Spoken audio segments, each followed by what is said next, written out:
Good afternoon, welcome to another episode of my mathematics class, and today we'll be looking at exponential indices. We have two problems that we'll be solving today. The first one is 25 raised to the power of x minus 6 bracket 5 raised to the power of x plus 5 equal to 0. That's the first question we'll be solving. And after that, we have another question that we'll be solving. 2 raised to the power of 2x plus 1 minus 9 bracket 2 raised to the power of x plus 4 equal to 0. Without no waste of time, we'll go into solving the first problem. Our first problem is 25 raised to the power of x minus 6 bracket 5 raised to the power of x plus 5 equal to 0. Now, how do we go about this problem? The first way to solve this problem is to rearrange the expression to put 25 in index form. And so 25 in index form is the same thing as 5 raised to the power of 2 bracket x minus 6 bracket 5 raised to the power of x plus 5 is equal to 0. Now, looking at this now, we have 5 raised to the power of 2 and then we have x outside.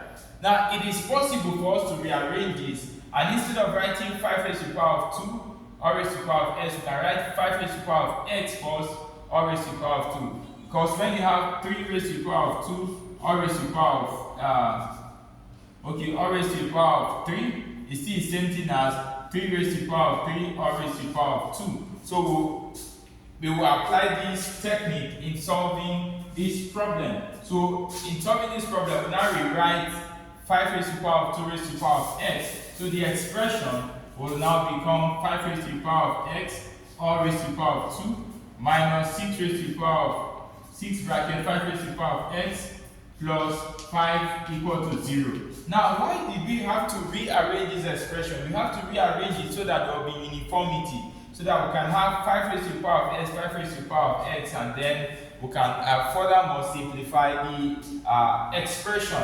Now, having done this, the next thing that we'll do is that we'll say let 5 raised to the power of x to be equal to y. The reason why we are doing this is so that the expression can be in a more simpler form, in a more compact form, and then from there we can now disintegrate the equation further or solve further to get the value of x. So having written this, we have said let 5 raised to the power of x be equal to y.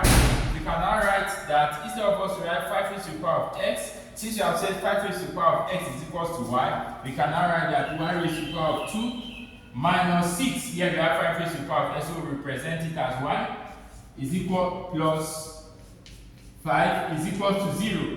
Now, looking at this expression, we now have a quadratic equation. So we now solve this quadratic equation. So for us to solve this quadratic equation, first of all, multiply this together, we have plus 5y squared. Now, having plus 5y squared, the next thing that we'll try to do is we'll break this minus 6 into two numbers such that when you multiply them, you have plus 5y squared, and when you add them, you have minus 6y. So if you look at this, the two numbers that you can break minus 6y into, that when you multiply, you have plus 5y squared, and when you add, you have minus 6y squared, you get to discover that it's minus 5y and minus y. So we can now write this expression, we'll substitute that for this expression, and then we'll have y squared minus 5y minus y plus 5 is equal to 0. So now we'll now factorize by pairing. Now, how do I mean by pairing? We'll pair them 2, 2. So now, looking at y squared minus 5y, what is common between y squared and minus 5y? You get to discover that what is common is y, so we'll bring what is common out. So we have y squared divided by y will give us y, and then minus 5y divided by y will give us minus 5. Bracket close. Now, what is common between these two? Nothing other than 1, so we will pick the sign here, minus bracket. Minus 5 divided by minus 1 will give us y, and then plus 5 divided by minus 1 will give us minus 5, equal to 0. So we have succeeded in factorizing the quadratic, we have succeeded in also factorizing the quadratic equation. Sorry, you couldn't see the things that I was doing initially, okay? So there I had to break minus 6y into 2, that's minus 5y minus y, That was what I used to represent minus 6y, because minus 5y times minus y will give you plus 5y squared, and minus 5y minus y will give you minus 6y. So I now pair them, factorized by pairing, and then here we have y into y minus 5 minus 1 into y minus 5. Now, having said that, the next thing we will do is that we will factorize further. Now, in factorizing further, since we have y minus 5, I'll just take what we have here and then we write here, we have y into y minus 5 minus 1 bracket y minus 5 equal to 0. Since you have y minus 5, I can now pick 1, and then you have y minus 5 bracket into y minus 5 divided by y minus 5 will give us y, and then minus 1 into y minus 5 divided by y minus 5 will give us minus 1 equal to 0.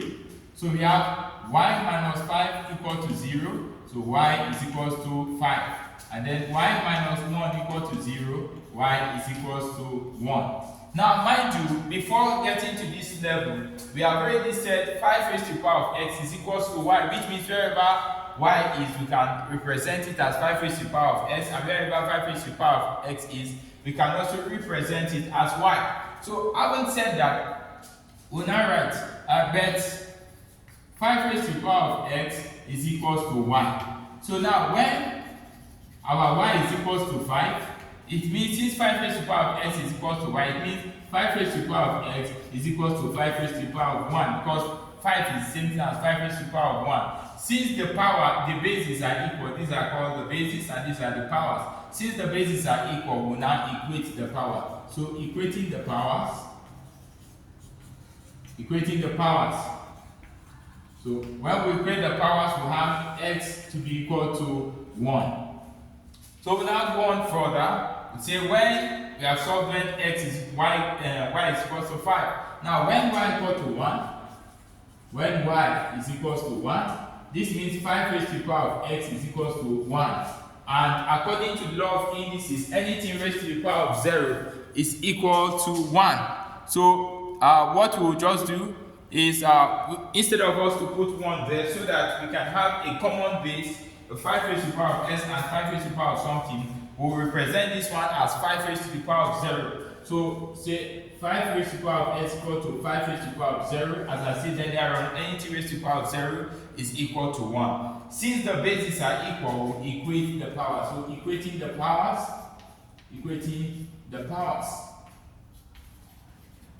So equating the powers, we now have that x is equals to 0. X is equals to 0. So therefore, our x is equals to 1 and our x is equals to 0. So that will be the solution of the exponential indices, or the exponential equation. Now we have another problem that we want to attempt. This one is a little more cumbersome compared to the first one that we have just solved. So we'll now look at that problem now. Now here is our second problem. We have 2 raised to the power of 2x plus 1 minus 9 bracket 2 raised to the power of x plus 4 equal to 0. We want to solve these exponential indices, this exponential equation. Now the first thing we'll do is that we will try to rearrange. We try to put the equation in a form that will be easy for us to solve. So you know that according to the law of indices, if you have 2 raised to the power of 2x times 2 raised to the power of 1, this would be, since they have the same base, you can pick it as 2 raised to the power of 2x plus 1. We'll add the powers. So likewise, if you have 2 raised to the power of 2x plus 1, we can reverse it into 2 raised to the power of x times 2 raised to the power of 1. So that's what we are going to apply here. So applying that into this expression, we can now write this as bracket 2 raised to the power of 2x times 2 raised to the power of 1 minus 9 bracket 2 raised to the power of x plus 4 is equals to 0. Now, we can further write this as 2 raised to the power of x all squared times 2